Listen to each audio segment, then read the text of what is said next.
اللہ اللہ اللہ اللہ اللہ اللہ اللہ۔ حضرت علی کو سب سے افضل صحابی ماننے اور ان کے بارے میں کیا حکم ہے؟ ہماری رائے تو یہ اہل سنت والجماعت کی سب سے افضل پیغمبروں کے بعد ابو بکر ہیں، پھر عمر ہیں، پھر عثمان ہیں، پھر علی ہیں۔ حضرت علی کا بھی یہی عقیدہ تھا۔ بعض ہمارے اہل علماء کرام شیعہ کو پکا کافر کہتے ہیں اور بعض کافر کا بھائی کافر کہنے میں کافر وافر شیعوں میں 20 قسم کے لوگ ہیں، معتدل بھی ہیں۔ تو میں یہ کہتا ہوں کہ کسی مسلک کو کافر کہنے کے بجائے آپ یوں بولو کہ جس کا یہ عقیدہ ہے وہ کیا ہے؟ کافر ہے۔ جو نبی کو حاضر ناظر جانتا ہے بلا کسی تعویل کے وہ کیا ہے؟ کافر ہے۔ جو نبی کو مشکل کشا مانتا ہے بلا کسی تعویل کے وہ کیا ہے؟ کافر ہے۔ تو جو حضرت عائشہ رضی اللہ تعالیٰ عنہ پہ زنا کی تہمت لگاتا ہے وہ کیا ہے؟ کافر ہے۔ تو چاہے وہ سنی ہو، چاہے وہ شیعہ ہو، چاہے وہ بریلوی ہو، کیونکہ نام فرقوں کے لے کے اس میں ایک تو مبالغہ بہت ہو جاتا ہے، بعض دفعہ سارے وہ کر نہیں رہے ہوتے ہیں، ہم سب کو لپیٹ دیتے ہیں، اور پھر فرقواریت اس سے بڑھتی ہے، نفرتیں پھیلتی ہیں۔ اپنے ملک کو پہلے بچاؤ، جو تو حالت ہو گئی ہے ہماری، لڑ کے ایک دوسرے کو ویسے ہی پڑھ کے کوٹ دیا ہم لوگوں نے۔ کہہ رہے ہیں ہم جہاں آسٹریلیا میں رہتے ہیں وہاں اکثر اہل تشیع حضرات، وہاں جس علاقے میں رہتے ہیں وہاں زیادہ تر شیعہ حضرات ہیں، تو ہمارے گھر میں آ کر اپنی نماز پڑھتے ہیں۔ پڑھنے دو بھائی، میرے بھائی، وہ جائے نماز پہ ڈیلا رکھتے ہیں، رکھنے دو، آپ کے گھر آ کے نماز پڑھ رہے ہیں نا، کوئی آپ کے چوری تو نہیں کر رہا نا۔ بار بار میں ایک بات کہتا ہوں، دوسرے کے مسلک کو چھیڑو نہیں، اپنے مسلک کو چھوڑو نہیں۔ ہاں جب وہ حق کی تلاش میں آپ کے پاس آئے دلائل، تو علماء سے دلائل پوچھ کے اس کو محبت کے ساتھ سمجھا دو، مان جائے ٹھیک ہے، نہیں مانے تو اس کی مرضی ہے بھائی، اتنی دنیا میں اور کچھ ہو رہا ہے تو کیا ہو گیا۔ تو یہ ضرور ہے کہ کوئی بھی شخص چاہے وہ سنی ہو چاہے وہ شیعہ ہو، آپ کے سامنے صحابہ کی گستاخی نہ کرے۔ وہ اب بولو بھائی یہ حدود سے کیا ہو رہا ہے؟ دیکھو کوئی عیسائی آپ کے گھر آتا ہے، وہ نبی کو نبی نہیں مانتا نا، تو آپ کو پہلے سے پتہ ہے نہیں مانتا، پھر بھی آپ کے گھر آتا ہے، کھانا کھا کے چلا جاتا ہے، لیکن وہ آ کے آپ کے پیغمبر کو برا بھلا کہنا شروع کر دے، تو آپ کہو گے بھائی اب یہ کیا ہو رہی ہے؟ یہ زیادتی ہو رہی ہے۔ آپ کہو گے یہ کیا ہو رہی ہے؟ یہ زیادتی۔ تو کوئی بھی شخص آئے آپ کے سامنے سیدنا معاویہ کو برا بھلا کہنا شروع کر دے، حضرت ابو سفیان کو، ابو بکر کو، حضرت عائشہ کو، آپ بولیں بھائی آپ آئیں اپنی نماز پڑھیں، آپ کا ایک مسلک ہے، ایک فقہ ہے، آپ اس طریقے سے پڑھیں، ہم نے منع نہیں کیا آپ کو۔ میں تو یہاں تو شیعہ لوگوں کو کہتا ہوں، اور آئے بھی ہیں بہت سارے مسجدوں میں، بیان بھی سنتے ہیں۔ ایک دن کسی جذباتی نے پکڑ لیا کہ شیعہ آئے اور نکالو، میں نے کہا تو مجھے بہت غصہ آیا، میں نے کہا کس بیس میں نکال رہے ہو بھائی، آپ مجھ سے پوچھے بغیر آپ یہ کام کر رہے ہو؟ تو یہ بدتمیز ہر جگہ پر ہوتے ہیں۔ میں نے کہا آئیں بیٹھیں بھائی، تو مجھ سے ملتے ہیں بہت سارے شیعہ لوگ بھی، میں کہیں جاتا ہوں نا اور بتا رہے ہوتے ہیں میں شیعہ ہوں لیکن آپ کو سنتا ہوں، تو ہمیں عادت نہیں ہے اس کو جا کے چھیڑنا شروع کر دیں، پن کرنا شروع کر دیں۔ میں کچھ بھی نہیں کہتا، ملک ہمارا ابھی لڑائی کا متحمل نہیں۔ جو سیکھنا چاہے، بات کرنا چاہے، تو آپ محبت عزت کے ساتھ بات کر لیں، اس سے آگے آپ اپنی حدود کو کراس نہ کریں۔ لوگ کہتے ہیں مولوی ٹھیکیدار بنے ہوئے دار اسلام سے خارج کرنے کا، مولوی ٹھیکیدار نہیں بنے ہوئے، جو بیچارہ ہو جاتا ہے مولوی اس کے بارے میں رپورٹ پیش کر دیتے ہیں کہ یہ کیا ہو گیا ہے۔ اچھا بعض لوگ یہاں کہتے ہیں ہم کون ہوتے ہیں کسی کو کافر کہنے والے؟ کچھ براڈ مائنڈڈ قسم کے اسکالر ایسے بھی مارکیٹ میں آ گئے ہیں کہ ہم کون ہوتے ہیں بھائی یہ فیصلہ کرنے والے، یہ تو قیامت میں اللہ فیصلہ کرے گا۔ اللہ قیامت میں بھی کرے گا، اللہ نے دنیا میں بھی فیصلہ کر دیا ہے، اللہ نے دنیا میں بھی بتا دیا ہے، قرآن و سنت میں واضح تعلیمات ہے کہ کون مسلم ہے اور کون کافر ہے۔ لہذا یہ فیصلہ کہ ہم کون ہوتے ہیں، ہم واقعی نہیں ہوتے، لیکن اللہ تو ہوتا ہے نا یہ فیصلہ کرنے والا، تو جو اللہ نے فیصلہ کیا وہ ہم پبلک کو بتا دیتے ہیں کہ یہ دلیل ہے اور یہ اللہ کا فیصلہ ہے۔ ہاں دلیل غلط تو پھر آپ کہیں کہ یار دلیل صحیح نہیں دے رہے آپ، تو یہ بالکل غلط ہے۔ ہم واقعی کسی کو کافر کہنے والے نہیں ہوتے، لیکن اللہ تو ہوتا ہے نا، تو اللہ رسول نے جس کو کافر کہا ہو ہم اس کو کافر بتا دیتے ہیں، بناتے۔ ہمارے یہاں کوئی فیکٹری نہیں ہے کافر بنانے کی، کوشش ہماری یہی ہوتی ہے کہ مسلمان بنائیں، ہم جو ہو جاتا ہے اس کو بتاتے ہیں بھائی اس کا اسلام سے تعلق نہیں ہے۔ اچھا بعض لوگ کیا کرتے ہیں کہ براڈ مائنڈڈ اتنے بنتے ہیں کہ کسی کو کافر نہ کہو، کسی کو غیر مسلم نہ کہو۔ ٹھیک ہے کافر کا لفظ ذرا سخت ہے تو آپ غیر مسلم کہہ دیں، جب غیر مسلم کو بھی آپ کافر کہتے ہیں نا تو اس کو چڑ ہوتی ہے اس سے، تو کسی کو ہمیں طنز کرنا تو شریعت میں پسندیدہ نہیں ہے نا، تو اس کے لیے آپ اس کو کافر نہ کہیں، غیر مسلم کہہ دیں، یہ ہلکا لفظ ہے۔ اس پہ وہ تو خود مانتا ہے کہ میں مسلم تھوڑی ہوں۔ یہ ایک الگ بات ہے کہ ہم کافر کو کافر کے بجائے ہم کیا کہیں گے، ایک ادب تمیز کا لفظ استعمال کریں گے، بھائی یہ غیر مسلم ہے۔ جیسے قرآن نے بھی اہل کتاب کو اہل کتاب کہا، ایک رسپیکٹ دی نا ان کو، لیکن یہ تو نہیں کہا کہ یہ مسلم ہے, یہ تو نہیں کہا نا. اتنی رسپیکٹ تھوڑی دینی ہے کہ ہم افورڈ ہی نہ کر سکیں. بھائی آپ پیار سے کسی کو بیٹا کہہ دو, اس نے کہا نادرا میں بھی میرا نام ڈال دو, آپ نے کہا بھائی اتنی رسپیکٹ دوں گا جو میں افورڈ, ہاں اتنی نہیں ہوتی کہ آپ کو سگے بچوں میں اور محلے کے بچوں میں فرق ہی ختم ہو جائے, ایسا تو اپنے بچوں کے ساتھ تو ہی نہیں ہے. تو اللہ نے اسلام کا ایک دائرہ رکھا ہے, اگر آپ ہر شخص کو اس اسلام کے دائرے میں لے آؤ گے تو مسلم غیر مسلم کی جو باؤنڈری ہے وہ کیا ہو جائے گی, ختم. اور اللہ یہ باؤنڈری کو قائم رکھا ہے, قیامت تک رہے گی. یہ فرق ہے اللہ کے یہاں, اس میں اس کے شرعی احکام ہیں. تو غیر مسلم کا ذبیحہ حلال نہیں ہے سوائے یہودی عیسائی کے, غیر مسلم سے نکاح جائز نہیں ہے سوائے یہودی عیسائی کے, اور غیر مسلم کے پیچھے نماز جائز نہیں ہے, وہ تو یہودی عیسائی ہو اس کے پیچھے بھی جائز نہیں ہے. سمجھتے ہو کہ نہیں سمجھتے؟ تو یہودی عیسائی ایسے غیر مسلم ہیں کہ ان کو اللہ نے 2 پروٹوکول دے دیے کہ ان کی عورت سے نکاح کر سکتے ہیں, ان کے مرد سے نہیں ہو سکتا. نمبر 2, وہ جب جانور ذبح کریں گے تو وہ حلال ہے ہمارے لیے. یہ صرف عیسائی اور یہودی کو پروٹوکول دیا. مسلمانوں میں کوئی مشرک ہو جائے اس کو یہ پروٹوکول نہیں دیا, اس کی کوئی دلیل نہیں, کیونکہ وہ بڑا مجرم ہے نا, توحید میں پیدا ہو کے شرک کر رہا ہے. ارے عیسائی تو پیدا عیسائی گھرانے میں ہوا نا, اس کا جرم ہلکا ہے. مسلمان پیدا توحید میں ہوا, ہمیشہ ایاک نعبد و ایاک نستعین پڑھتا ہے اور جاتا پھر مزاروں پہ سجدے کرتا ہے, تو یہ بڑا مجرم ہے. اس کا ذبیحہ حلال نہیں ہے, ایسی عورت سے نکاح جائز نہیں ہے. سمجھتے ہو؟ کیونکہ یہ ارتداد کے حکم میں ہے, مرتد کے حکم میں. اب کیا مسئلہ ہے کہ یہ جو اسلام کے دائرے میں لوگوں نے کہا ہے کہ بھائی ہم نے جوڑ پیدا کرنے کے لیے اب ہر ایک کو ہم مسلم ہی سمجھیں گے یا سب کے پیچھے نماز جائز ہے, یہ بھی غلط ہے. بعض لوگ یہ کہتے ہیں نماز ہم تو بھائی ہر ایک کے پیچھے پڑھ لیتے ہیں, ہمیں اس سے کوئی غرض نہیں, ہم براڈ مائنڈیڈ لوگ ہیں. تو براڈ مائنڈیڈ بننے کی بھی ہمیں اتنی اجازت ہے جتنی شریعت نے اجازت بولو دی. نہ اتنے کڑوے بنو کہ لوگ تھوکنا شروع کر دیں, نہ اتنے میٹھے بنو کہ لوگ نگلنا شروع کر دیں. ہمارے ابا کا ملفوظ ہے یہ. وہ ہوا یہ تھا کہ ایک انٹی آ کے نا ہمارے گھر میں بیٹھی رہتی تھی 24 گھنٹے, ہماری والدہ کی دوست بن گئی تھی وہ. اب میری والدہ کی طبیعت میں سخاوت تھی, کھلاتی پلاتی بہت تھی, قرضے لے کے کھلاتی تھیں. جب انتقال ہوا ہے تو ٹھیک ٹھاک قرضہ والدہ پہ چڑھا ہوا تھا, تو ان کی عادت تھی بس قرضے لے کے کھلاتے رہو. جو پیسے مانگنے آ رہے ان کو پیسے دے دیتی تھی. خرچہ کس کا ہو رہا تھا؟ ابا کا. ٹھیک ہے, ابا کو ڈر گیا یار اپنے خرچے پہ, چلو سخاوت اچھی ہوتی ہے. والدہ کے پاس اپنا خرچہ بھی ہوتا تھا, اس میں بھی کرتی تھی. تو اب کیا ہوتا تھا, ایک انٹی آ کے ہمارے گھر میں بیٹھ گئی, وہ جا ہی نہیں رہی, ان کے مزے لگ گئے کہ یار فری پھوکڑ کا کھانا بھی آ رہا ہے, فری پھوکڑ کا. تو ہماری والدہ بھی پھر بڑی گپ شپ والی تھی, تو ابا نے 2-3 دن تو برداشت کیا. اس کے بعد ہمارے ابا ہماری والدہ کو لے کے بیٹھے, بولا بھائی آنٹی کیا لگتی ہے آپ کی, 2-3 دن سے میں دیکھ رہا ہوں جب بھی گھر میں آؤ یہ بیٹھی ہوتی ہیں, تو ان کو بولو پتلی گلی سے نکلو بھائی, اپنے گھر جاؤ, یہ کوئی گھر بار نہیں ہے کیا. والدہ نے کہا اصل میں دیکھوں میں ان کو اب کیسے بولوں کہ آپ چلی جائیں, اب یہ آ جاتی ہے بیچاری, میں کیسے منع کروں. اس وقت میرے والد صاحب نے کہا بھائی وہ ہمیں نصیحت یاد رہ گئی, نہ اتنے میٹھے بنو کہ لوگ کھانا شروع کر دیں. آپ کے اخلاق اتنے اچھے ہو گئے, سارے محلے والے آپ کے گھر میں آ کے بیٹھ گئے جی, کہ مفتی صاحب تو کبھی نو کرتے ہی نہیں ہے نا, بھگاتے ہی نہیں ہے. اور نہ اتنے کڑوے بنو کہ لوگ آپ سے نفرت کرنا شروع کر دیں. کیا آپ نے مسافہ کرنا بھی چھوڑ دیا, دور سے جا رہا ہے تو آپ گالیاں دینا شروع کر دیں, آپ نے دفعہ ہو یہاں سے تاکہ آئے نہیں قریب آپ کے. تو یہ میرے والد صاحب کے بڑے, اور والد صاحب تھے بھی پریکٹیکلی ایسے ہی تھے وہ, یعنی وہ عملی زندگی میں بھی اسی طرح ہی تھے. نہ اتنے میٹھے بنے کہ لوگوں نے کھانا شروع کر دیا, نہ اتنے کڑوے بنے کہ لوگ بھاگنا شروع ہو گئے, کہ نفرت کرنا شروع کر دی. تو یہاں بھی مذہب کے معاملے میں بھی ایسا ہے بھائی کہ ہم غیر مسلم کے معاملے میں نہ اتنے میٹھے بنیں گے کہ غیر مسلم کو بھی مسلم کہنا شروع کر دیں ہم, اور ہم کہیں جو شخص بھی اسلام کی طرف نسبت کر دے, کوئی ختم نبوت کا انکار کرے, ہم براڈ مائنڈیڈ بنے. کوئی بات نہیں یار, انکار ہی کیا ہے نا, اللہ خود پوچھ لے گا, یہ ہمارا مسلم بھائی ہے. کوئی کہے کہ نبی صلی اللہ علیہ وسلم عالم الغیب ہیں, مختار کل ہیں, مشکل کشا ہیں, کہ نہیں یار ہم کسی کو کافر نہیں کہہ سکتے, ہم سب کے پیچھے نماز پڑھ لیں گے. اس کا مطلب آپ اتنے میٹھے بن گئے ہو کہ اب لوگ آپ کو کھانا, اور آپ کو نہیں کھائیں گے, اسلام کو کھانا شروع کر دیں گے.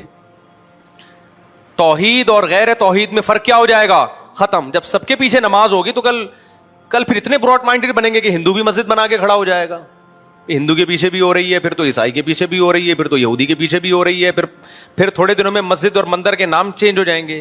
مسجد کو لوگ پیار سے مندر کہیں گے, مندر کو لوگ پیار سے کیا کہیں گے؟ مسجد کہیں گے. یار ان چیزوں میں کچھ نہیں رکھا. جب علماء کہیں گے نا کہتے ہیں نہیں براڈ مائنڈیڈ بنو. تو یہ براڈ مائنڈیڈ دیکھو, انگریز جو براڈ مائنڈیڈ آج بنا ہوا نا, ابا لیس ہو گیا, یہ براڈ مائنڈیڈ ہونے کی وجہ سے ہوا نا. تو اتنی جلدی نہیں ہوا ہے.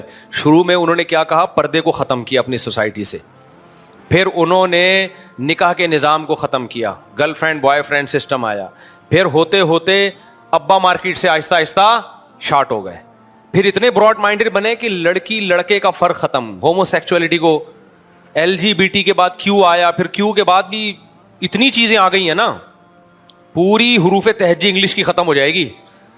LGBT کا مطلب لیسبین, اور یہ گائے ہے, اور یہ فلانا ہے, تو ڈمکانا ہے, تو اتنی قسم کی فیلنگز مارکیٹ میں آ گئی, ہر فیلنگ کو انہوں نے ایک الگ الفابیٹ کا نام دے دیا, تو زیڈ تک پہنچ جائیں گے. یہ سمجھ رہے ہو کہ نہیں سمجھ رہے؟ تو یہ براڈ مائنڈیڈ. تو مذہب کی بھی ایک میرے بھائی باؤنڈری ہے, اس سے آگے جانے نہ اس میں اتنے کڑوے بنے کہ ذرا ذرا سی باتوں پہ آپ لوگوں کو کافر کہنا شروع کر دیں. جیسے ایک مولوی صاحب تقریر کر رہے تھے کہ جو ٹی وی دیکھتا ہے وہ دائرہ اسلام سے خارج ہے. یہ تقریر سچی مچی کی بتا رہا ہوں, پرانی بات ہے.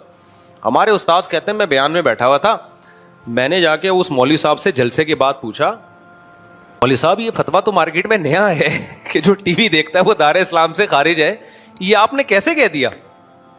تو مولوی صاحب کہتے ہیں میں نے احتیاطاً کفر کا فتویٰ لگایا اس کے اوپر, میں نے احتیاطاً کفر کا فتویٰ لگایا تاکہ لوگ ٹی وی سے بچیں. تو احتیاطاً تو کفر کے فتوے سے بچا جاتا ہے, لگایا تھوڑی جاتا ہے. سمجھ میں نہیں آ رہی بات؟ ایک آدمی کی باتوں سے آپ کو ایسا لگتا ہے کہ یہ مشرک ہے, لیکن اس کی تعویل ہو سکتی ہے, بھائی ہو سکتا ہے اس کا یہ مطلب ہو سکتا ہے اس کا یہ مطلب ہو. تو اسلام کہتا ہے اچھے مطلب کو ترجیح دو آپ, یعنی کسی کی بات کے 100 مطلب نکلتے ہوں, ایک مطلب سے لگتا ہو کہ یہ مسلم ہے, 99 مطلب سے لگتا ہو کہ یہ کافر ہے, تو ایک جو اچھا مطلب ہے نا آپ نے اس کو ترجیح دے کے اس کو دائرہ اسلام سے خارج نہیں کرنا. سمجھتے ہو کہ نہیں سمجھتے؟ حتی الامکان تعویل کرنی ہے اس کی. تو احتیاطاً کفر کے فتوے سے بچا جاتا ہے, احتیاطاً کو کفر کا فتویٰ دیا نہیں جاتا, تعویل کی جاتی ہے. لیکن ایک مرحلہ ایسا آتا ہے کہ آپ کے پاس اس کی تعویل کا کوئی آپشن بچتا ہی نہیں ہے. آپ تعویل کر رہے ہو, سامنے والا کہہ رہا ہے میں خود اس تعویل کو نہیں مانتا. جیسے بعض لوگ کہتے ہیں کہ نبی صلی اللہ علیہ وسلم مشکل کشا ہیں, جب بھی آپ سے دعا مانگو آپ حاجت پوری کرتے ہیں, اللہ نے آپ کو اختیار دیے ہیں. ہم اب کفر کا فتوے سے بچانے کے لیے ان کی تعویل کرتے ہیں. اصل میں ایکچولی ان کا مطلب یہ ہے کہ جب ہم نبی سے مانگتے ہیں تو فرشتے ہماری پکار نبی تک پہنچاتے ہیں, پھر نبی صلی اللہ علیہ وسلم کی بات فرشتے اللہ تک, یا اللہ ڈائریکٹ سنتا ہے, پھر اللہ تعالیٰ فرشتوں کو کہتا ہے. تو اس طرح ہم کہ یہ اس کی حاجت پوری کرو نا, تو شاید یہ مطلب ہو. وہ کہتے ہیں نہیں ہمارا یہ مطلب بالکل بھی نہیں ہے, ہمارے نبی کو یہ اختیار دیا ہے. تو اب کیا تعویل کرے گا؟ بھلا ہی تعویل کے اول تو یہ بھی ہم تعویل جو کر رہے ہیں اس کی بھی تو کوئی شرعی دلیل نہیں ہے نا. اللہ نے کہا ڈائریکٹ کس سے مانگو؟ مجھ سے مانگو. لیکن ہم گھما پھرا کے اس کو شرک سے بچانے کے لیے بہت تعویل کریں. اگلا کہے نہیں بھائی یہ آپ خود کر رہے ہو, میں تو اس بات کو مانتا ہوں کہ یہاں سے آپ نبی کو پکارو گے, نبی وہیں سے یہیں سے بیٹھے بیٹھے ہماری پکار سنیں گے, اور اللہ نے آپ کو یہ خود بخود اختیارات دیے ہوئے, آپ جو چاہیں اپنی قبر میں بیٹھے بیٹھے کر سکتے ہیں, لوگوں کی حاجت پوری کر سکتے. اب اس کا کوئی مطلب میرے بھائی بنتا نہیں ہے.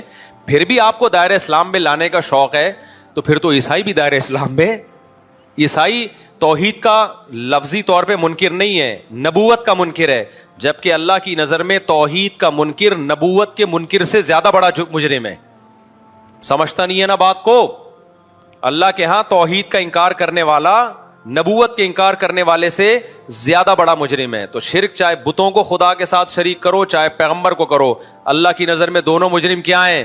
برابر کے مجرم ہیں. سمجھتا ہے بات کو؟ تو اس لیے اتنا براڈ مائنڈیڈ بھی نہ بنے کہ آپ نے ہر دائرہ اسلام اتنا وسیع کر دیا کہ پوری روئے زمین اس میں آ گئی ہے, تو فرق ہی ختم ہو گیا. اور نہ اتنا چھوٹا کریں کہ ٹی وی دیکھنے والا بھی کیا ہے؟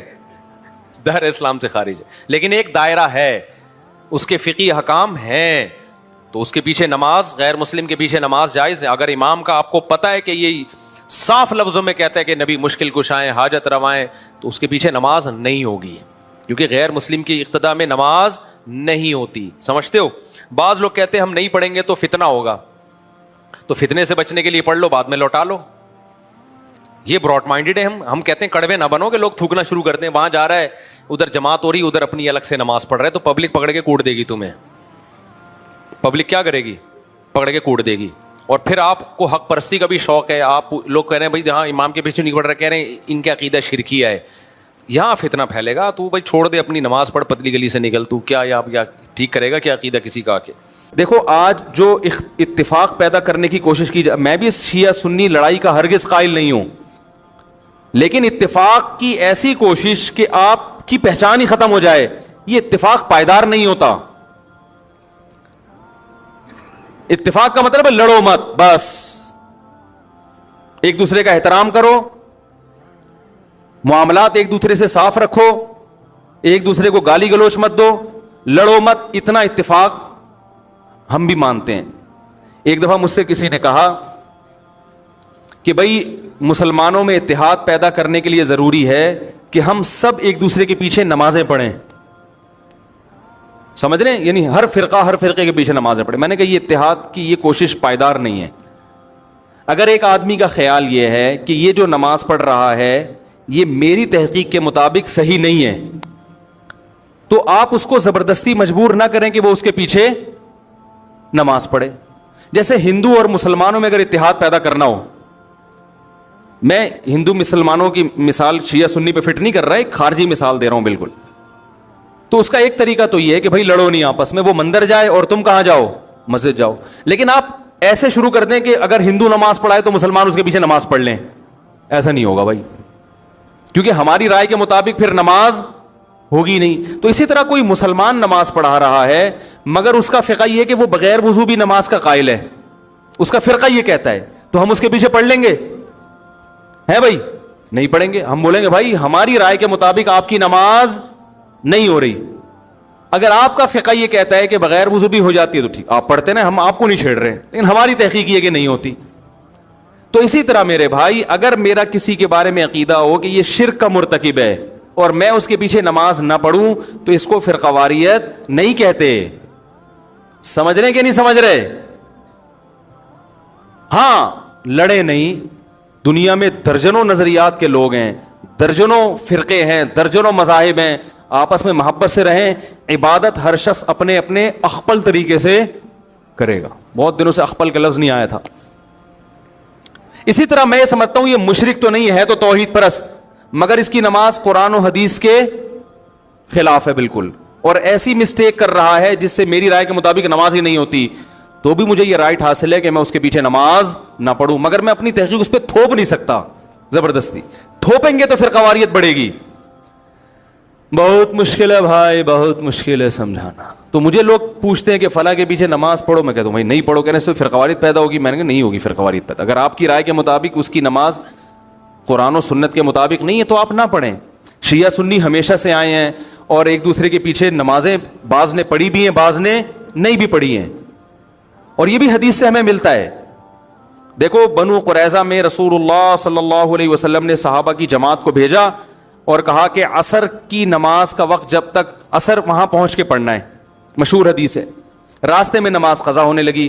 صحابہ کی ایک جماعت کا خیال تھا بھی نماز کا ٹائم ختم ہو رہا ہے, ہم پڑھیں گے نماز. دوسری جماعت کا خیال تھا کہ بھئی نبی نے تو اجازت نہیں دی. انہوں نے کہا بھئی اس لیے نہیں دی کہ نبی کو تھوڑی معلوم تھا کہ نماز قضا ہو جائے گی. ایک فریق نے نماز پڑھی اور ایک نے نماز نہیں پڑھی. اب آپ یہ تو نہیں کہہ سکتے جنہوں نے نہیں پڑھی انہوں نے ان کے پیچھے کیوں نہیں پڑھی, کیا وہ ان کو کافر سمجھتے تھے؟ بھائی مسلمان سمجھتے تھے, لیکن ان کا خیال یہ تھا کہ حدیث کا جو مطلب ہم بیان کر رہے ہیں وہ ٹھیک ہے, یہ جو مفہوم پیش کر رہے ہیں وہ ٹھیک نہیں ہے. نبی نے جب منع کر دیا تو ان یہ غلط کر رہے ہیں نماز پڑھ کے, لہذا انہوں نے نہیں پڑھی نماز. اور جب انہوں نے مقام پہ اثر کی پڑھی تو یقیناً انہوں نے یہ چونکہ پڑھ چکے ہیں, یہ تھوڑی پڑھیں گے ان کے پیچھے اثر کی نماز, ان کی تو ہو گئی ہے. تو دونوں فریقوں نے ایک دوسرے کے پیچھے نماز نہیں پڑھی, مگر اس کے باوجود نبی نے دونوں کو ملامت نہیں کی, کیونکہ ایک کا کانسیپٹ یہ تھا کہ بھئی یہ حدیث کے مطابق پڑھنا واجب ہے, ایک کا کانسیپٹ یہ تھا کہ حدیث کے مطابق چھوڑنا واجب ہے. نہیں پڑھی, اپنی اپنی رائے پر عمل کیا. نبی کے پاس پہنچے, نبی نے کسی کو ملامت نہیں کی. نہ تو نبی نے یہ کہا یہ جنت میں یہ جہنم میں, یہ بھی نہیں کہا, کیونکہ دونوں کا مقصد اللہ اس کے رسول کو فالو کرنا تھا. اور نہ نبی نے یہ کہا کہ تم نے ان کے پیچھے نماز نہیں پڑھی تو کیا تم ان کو کافر سمجھتے ہو ہیں, کیا وہ انسان نہیں ہے؟ کچھ بھی نہیں کہا. تو عین ممکن ہے کہ میری رائے کے مطابق کسی کے پیچھے نماز نہ ہو رہی ہو تو میں نہیں پڑھوں گا اس کے پیچھے نماز. آپ مجھے گن پوائنٹ پہ مجبور نہیں کر سکتے, اور اس کی نماز میرے پیچھے اس کی رائے کے مطابق نہیں ہو رہی تو نہ پڑھے, کچھ کوئی حرج نہیں ہے اس میں. ہاں بلا وجہ کفر کے فتوے لگا کے ایک دوسرے کے پیچھے نمازیں چھوڑ دینا یہ غلط ہے. نہیں آ رہی بات سمجھ میں؟ بلا وجہ ذرا ذرا سی باتوں کو اچھال کے وہ اس کے پیچھے, مسجدوں میں 2-2-3 جماعتیں ہو رہی ہیں, اس نے امام صاحب نے اس سے قرضہ لیا چونکہ واپس نہیں کیا تو اس کی رائے میں امام صاحب فاسق ہیں, لہذا دوسرا امام اپنے لیے الگ سے لے کر آ رہا ہے, ٹھیک ہے نا, وہ ان کے پیچھے پڑے گا, وہ یہ غلط ہے. بڑا اختلاف جہاں آئے گا تو وہاں نمازوں کو ہم اجازت نہیں دیتے. تو شیعہ اور سنی کا اختلاف چھوٹا نہیں ہے بلکہ بولو بھائی بڑا اختلاف ہے. ہم تمام صحابہ کو حجت سمجھتے ہیں, وہ حضرات اہل بیت کو زیادہ فوکس کرتے ہیں. جو ان میں معتدل ہیں ان کی بات کر رہا ہوں, جو معتدل نہیں ہے جیسے ہم میں جو معتدل نہیں ہے تو ان میں بھی کچھ ہیں, تو یہ تو اعتدال سے ہٹے ہوئے لوگ تو ہر جگہ ہوتے ہیں.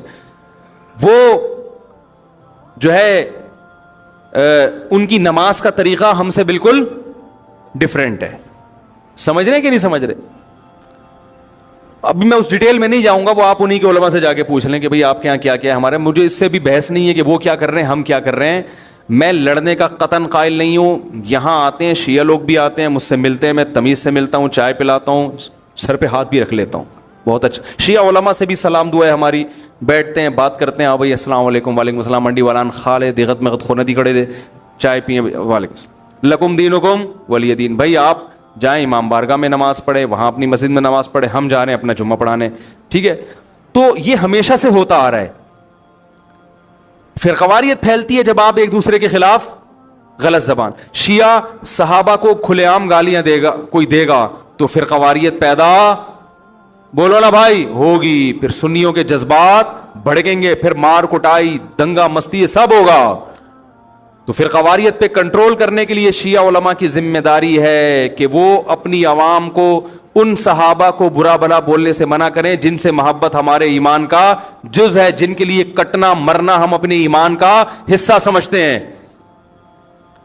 اور اسی طرح میرے بھائی یہاں سے اگر ان کے کسی ایسے شخص پہ الزام لگائے جو اس الزام سے بری ہے, بعض الزامات ایسے شیعوں کی ایسی جماعت پہ لگا دیے جاتے ہیں جو اس سے بری ہوتے ہیں, سبھی کو ایک لاٹھی سے ہانکنا شروع کر دیا جائے.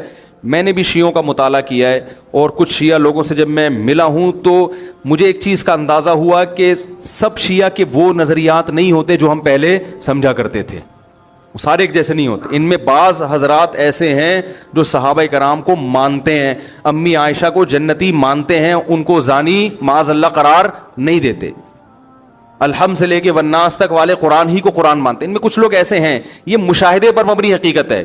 بعض لوگ کہتے ہیں اس کو کیا پتا, مشاہدے سے بڑی کوئی دلیل نہیں ہوتی, ٹھیک ہے نا. بعض لوگ کہتے ہیں توریہ کر رہا ہے. بھائی ہم ظاہر کے مکلف ہیں. کوئی شیعہ اگر زبان سے کہہ دے کہ میں ابو بکر کو مانتا ہوں, حضرت عمر کو مانتا ہوں, حضرت عثمان کو مانتا ہوں, تو شریعت نے ہمیں حکم دیا ہے زبان کا اعتبار کرو, اس کے باطن کو اللہ کے حوالے کر دو. تو اگر کوئی, لیکن پھر بھی میں کہوں کہ جو مانتے ہیں اس کے باوجود ہم ان کے مذہب سے متفق نہیں ہیں. میری جب جی ٹی وی پہ ٹاک ہوئی, بات چیت ہوئی شیعہ عالم کے ساتھ, تو میں نے پہلے یہ کہہ دیا کہ میں آپ کے مسلک کو ٹھیک نہیں سمجھتا. یعنی میں جو جوڑ کی بات کر رہا ہوں اس سے یہ کہیں نہ لوگ لے کے جائیں کہ میں شیعہ مذہب کو ہی درست سمجھتا ہوں. نہ میں نہیں سمجھتا. میں نے کہا جیسے آپ ہمارے مذہب کو درست نہیں سمجھتے, اس لیے کہ اگر میں آپ کے مذہب کو درست سمجھتا تو سوال پہ پھر میں ہو کیوں نہیں آتا وہ, اور اگر آپ میرے مسلک کو درست سمجھتے ہیں تو سوال پیدا پھر آپ سنی بن کیوں نہیں گئے. بھائی جب ایک چیز کو میں درست سمجھ رہا ہوں تو مجھے چاہیے نا کہ میں ہو جاؤں وہ, لیکن مار دھاڑ والا طریقہ غلط ہے. اللہ